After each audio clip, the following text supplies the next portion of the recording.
ವೀರಶೈವ ಲಿಂಗಾಯತ ಸಮಾಜ ಪ್ರತಿಯೊಬ್ಬರಲ್ಲಿ ವಿಜ್ಞಾನದ ಜೊತೆಗೆ ಸಂಸ್ಕಾರಯುತ ಸಮಾಜ ನಿರ್ಮಾಣ ಕಾರ್ಯದಲ್ಲಿ ತೊಡಗಿಕೊಂಡಿದೆ ಎಂದು ವನಗವಿ ಮಠದ ಶ್ರೀ ರುದ್ರಮುನಿ ಶಿವಾಚಾರ್ಯ ಸ್ವಾಮೀಜಿಗಳು ತಿಳಿಸಿದರು.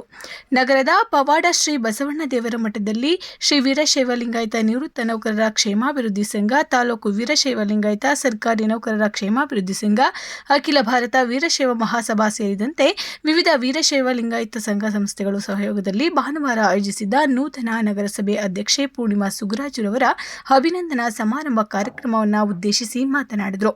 ವೀರಶೈವ ಲಿಂಗಾಯತ ಇತಿಹಾಸವನ್ನು ಹೊಂದಿದ್ದು ಸಮುದಾಯ ಸಮಾಜದಲ್ಲಿ ಯಾರನ್ನೂ ಧಿಕ್ಕರಿಸಿಲ್ಲ, ಎಲ್ಲರನ್ನೂ ಒಪ್ಪಿಕೊಳ್ಳಲು ಸಮಾಜವಾಗಿದೆ.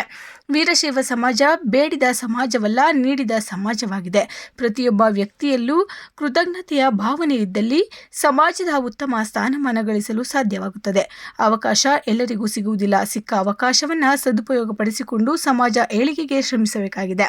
ಬಸವಣ್ಣ ಅವರು ಮಂತ್ರಿಯಾಗಿದ್ದಕ್ಕೆ ಮಾತ್ರ ಸಮಾಜದಲ್ಲಿ ಸುಧಾರಣೆಯನ್ನು ಕೈಗೊಳ್ಳಲು ಸಾಧ್ಯವಾಗಿತ್ತು. ನಗರದ ಪ್ರಥಮ ಪ್ರಜೆ ಹಾಗೂ ನಗರಸಭೆ ಅಧ್ಯಕ್ಷೆಯಾಗಿ ಸಮುದಾಯದ ಹೆಣ್ಣು ಮಗಳು ಪೂರ್ಣಿಮಾ ಸುಗರಾಜು ಆಯ್ಕೆಯಾಗಿದ್ದು ಸಂತೋಷಕರ ಸಂಗತಿ. ನೆಲಮಂಗಲ ನಗರಕ್ಕೆ ಮಂಗಳವನ್ನು ತರುವ ಕಾರ್ಯ ಮಾಡಲಿ ಎಂದರು. ಶಾಸಕ ಎನ್ ಶ್ರೀನಿವಾಸ್ ಮಾತನಾಡಿ, ಚಿಕ್ಕಂದಿನಿಂದಲೂ ವೀರಶೈವ ಲಿಂಗಾಯತ ಸಮುದಾಯ ಬಗ್ಗೆ ಅಪಾರ ಗೌರವವನ್ನು ಇಟ್ಟುಕೊಂಡಿದ್ದೇನೆ. ಪಕ್ಕ ತಾಲೂಕಿನ ಶಿಕ್ಷಕರೊಬ್ಬರು ಮಗನನ್ನ ಕ್ಷೇತ್ರಕ್ಕೆ ಶಾಸಕನನ್ನಾಗಿ ಮಾಡಲು ತಾಲೂಕಿನಾದ್ಯಂತ ವಿವಿಧ ಮಠಾಧೀಶರು ಸೇರಿದಂತೆ ವೀರಶೈವ ಲಿಂಗಾಯತ ಸಮುದಾಯದವರು ಸಾಕಷ್ಟು ಶ್ರಮಿಸಿದ್ದಾರೆ. ಆಶೀರ್ವಾದ ನನಗೆ ಸಿಗ್ತಾ ಇರಲಿಲ್ಲ ಅಂತ ನಾನು ಅಂದ್ಕೊಳ್ತಾ ಇದ್ದೆ. ಅದಕ್ಕೆ ನಾನು ನಮ್ಮ ಸಿದ್ಧಗಂಗಾ ಶಿವಯೋಗಿಗಳನ್ನ, ಹಾಗೆ ಅವರೊಟ್ಟಿಗೆ ಇಲ್ಲಿ ನಮ್ಮ ಬಸವಣ್ಣ ದೇವರ ಮಠದ ಪೂಜ್ಯರಾದಿಯಾಗಿ ಇಲ್ಲಿರ್ತಕ್ಕಂಥ ನನಗೆ ಇವರೆಲ್ಲರೂ ಸಹ ನನಗೆ ಮಾರ್ಗದರ್ಶನ ನೀಡಿರ್ತಕ್ಕಂಥ ಪರಮ ಪೂಜ್ಯರೇ, ಇವರೆಲ್ಲರ ಪಾದಾವರಣಗಳಲ್ಲಿ ಮೊದಲಿಗೆ ನಾನು ಅತ್ಯಂತ ವಿನಮ್ರತೆಯಾಗಿ ಭಕ್ತಿಪೂರ್ವಕ ಪ್ರಣಾಮಗಳನ್ನು ಅರ್ಪಿಸೋದಕ್ಕೆ ಇಷ್ಟಪಡ್ತೇನೆ.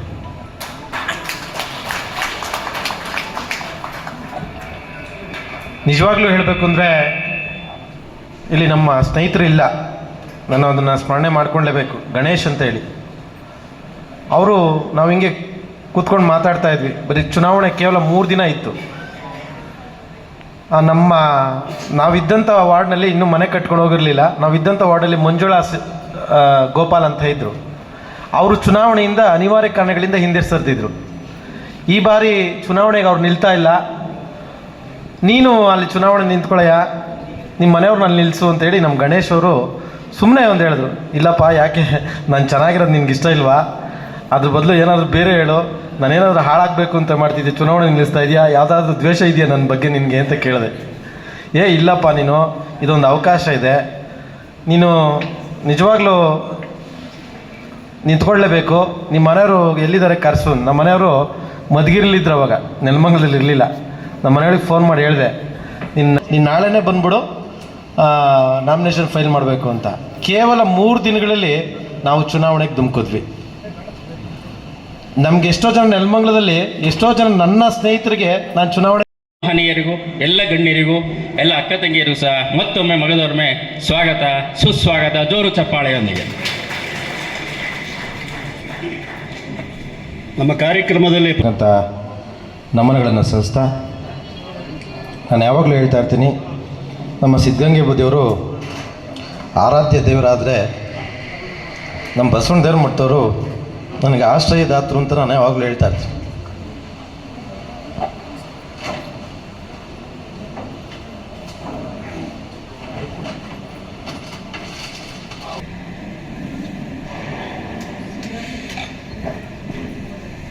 ಬಹುಶಃ ನನಗೆ ಪೂಜ್ಯರು ಮಠಕ್ಕೆ ಬರಲಿಕ್ಕೆ ಅವಕಾಶ ಕೊಟ್ಟು, ಇಲ್ಲಿ ಸುಗ್ರಾಜು ಬಗ್ಗೆ ಆಗಲಿ, ಪೂರ್ಣಿಮನ ಬಗ್ಗೆ ಆಗಲಿ ಏನು ಹೇಳಬೇಕಪ್ಪ ಅಂತ. ಅವರ್ಯಾರು ರಾಜಕೀಯ ಹಿನ್ನಡೆಯಿಂದ ಬಂದಂಥವರಲ್ಲ, ಶ್ರೀಮಂತಿಕೆಯಿಂದನೂ ಬಂದಂಥವರಲ್ಲ, ಅಥವಾ ಯಾವುದೋ ಅಧಿಕಾರದಿಂದಲೂ ಸಹಿತ ಇಲ್ಲಿ ಬಂದಂಥವರಲ್ಲ. ಮತ್ತು ಇಂಥವ್ರಿಗೆ ಇಂಥ ಸ್ಥಾನಗಳು ಹೇಗೆ ಒಲಿಕ್ಕೆ ಸಾಧ್ಯ ಆಯಿತು ಅನ್ನೋದನ್ನು ಯೋಚನೆ ಮಾಡಿದ್ರೆ, ಅವರಲ್ಲಿದ್ದಂಥ ಒಂದು ಕೃತಜ್ಞತೆ ಅನ್ನುವಂಥ ಶಬ್ದಕ್ಕೆ ಏನಾದರೂ ನಾವು ಉದಾಹರಣೆ ಕೊಡಬೇಕಾದ್ರೆ ಅದು ಸುಗ್ರಾಜುಗೆ ಅಂತ ಹೇಳಿ ನಾನು ಭಾವಿಸಿದ್ದೇನೆ. ಅವರು ಇಲ್ಲಿ ನಿಂತಾಗ ತುಂಬ ಭಾವುಕರಾದರು. ಯಾಕೆ ಭಾವುಕರಾದರು? ಅವರು ಅಧ್ಯಕ್ಷರಾಗಿದ್ದಾರೆ, ನನಗೆ ಸ್ಥಾನ ಸಿಕ್ತು ಅಂತ ಭಾವುಕರಾಗಲಿಲ್ಲ.